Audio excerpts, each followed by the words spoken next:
He's everything from the captain to the cook to the everything else. He keeps watch. He's responsible for safety. He's responsible for everything. You know. The second time was a race, and that race, it took 8 months, because what was extraordinary about that race was you had to do it the way you sailed in 1968, which means you could not use any modern aids. You had to navigate only with stars and sextant. You could not use a GPS. You could not use modern communication. You could not use fax for weather messages. You know, you could do nothing of that sort. He couldn't talk to his family, right? He had to pass messages. He was allowed to hail passing merchant ships, and his wife would come to know through some of those merchant ship captains that, okay, my guy is somewhere around those oceans. But we were all keeping track of him because it was a race.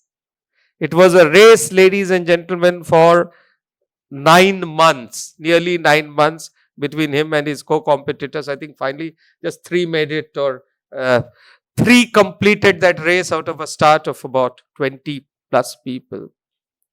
And the difference, Tommy finished as the runner-up by a whisker of margin. He got in 1 day after the person who stood first.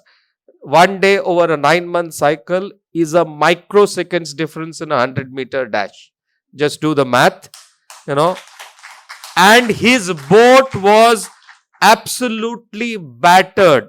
Towards the end, I think he had to cut his toilet door wood to craft a wind vane or something like that. I forget the details, but I remember him saying now the captain has to sit for his on the morning throne open to the seas. That was a kind of self-deprecatory comment and humor he would send occasionally.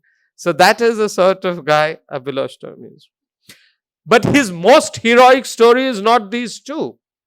There was a voyage that happened in between when this man, I told you, madman, he set out a second time, and this was in 2018, okay, for the first Golden Globe race, 50 years after the 1968 race.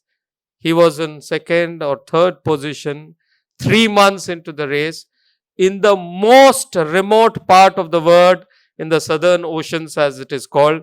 As he said, you draw a line touching the southernmost part of Australia and Africa, and draw a line vertical from southernmost part of India, where they all intersect. In the most remote part of the world, Abhilash Tommy's boat capsized. Right?